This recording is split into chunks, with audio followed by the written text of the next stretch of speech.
Your political career, especially as a presidential candidate, as I learned firsthand, you had some mixed relations with the press. The president has no use for the press. He's turned the country against us in many ways. I think the role of the press is more important than ever before. I hate the press, okay? But the fact is, without a free press in this country, a pillar of democracy is destroyed. In the Senate and in your private life as well, you've had friends on both sides of the aisle. That doesn't happen anymore. Is that a key to getting the country back on an even keel? You know, the guy that I fought with and worked with almost more than anybody in the United States Senate was one Edward M. Kennedy.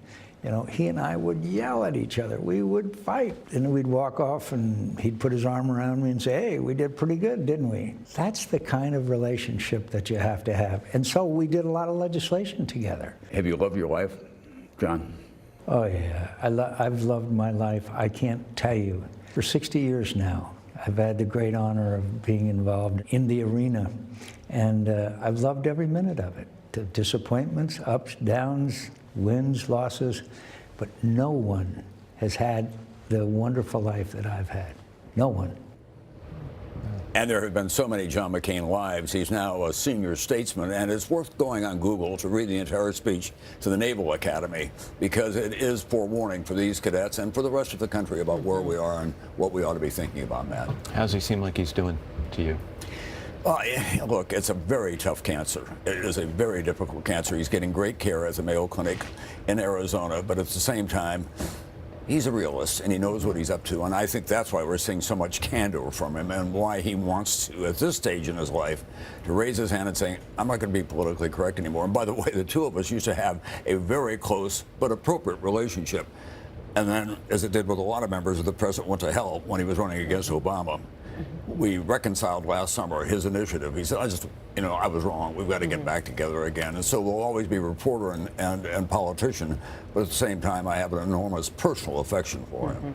Another thing worth watching is that video after he was captured. A lot of people put it out there online after this anniversary to watch that. If I could say one thing, I went to Hanoi and I stood at the edge of the lake where he went into, and I got very emotional thinking about he gets shot down, he drops into the lake, they all go in there and they try to kill him right there, and he pulls out there and he's got every bone broken in his body, and then he goes into solitary confinement.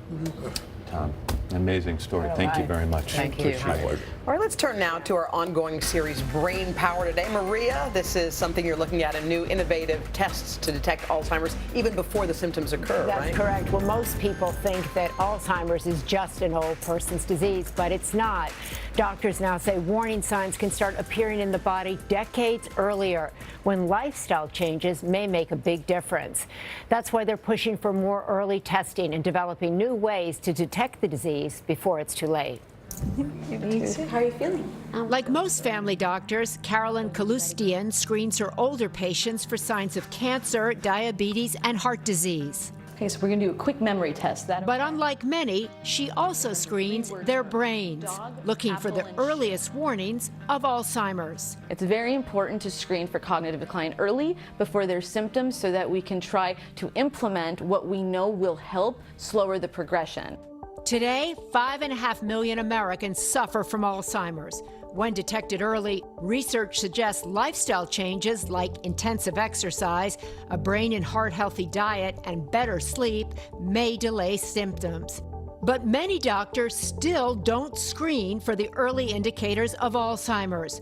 According to the Gerontological Society, physicians miss signs of cognitive impairment in over 40% of patients, and over half of people diagnosed with dementia had never been tested before. We have to be able to detect the disease before. Neurologist Dr. Keith Black sees it all the time. So many people come to me and say, you know, my mom or dad was going to the doctor, and for 5 or 10 years they just said, you have stress. Lo and behold, it was Alzheimer's. Yeah, just like the key is with high blood pressure, diabetes, is to treat it before it causes damage, to be able to identify it in its asymptomatic phase and preserve those brain cells. He says decades before most patients are diagnosed, Alzheimer's is causing changes in the brain